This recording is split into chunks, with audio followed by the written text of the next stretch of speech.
Igihugu nakumbuye, yeah.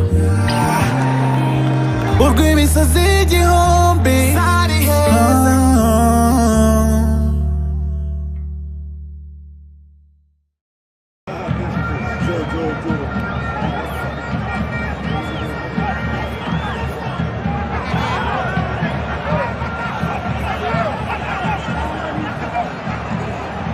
Rayon Sport versus umukino ukaba urangiye kabisa hano kuri stade Amahoro i Remera.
murakoze cyane so rero okushwe mbere amahoro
cyane.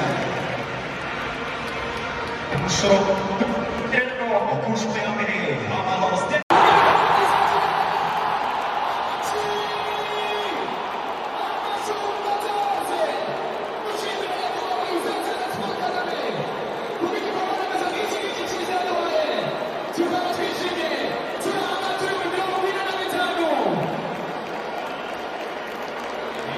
Thank you.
bigaragara ko nta plan bakoze bo barafite just batiteguye ko abantu bari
musoje match ubusa ku busa ariko ubanza bivuze kinini ku mukinnyi gukinira match ya mbere muri stade.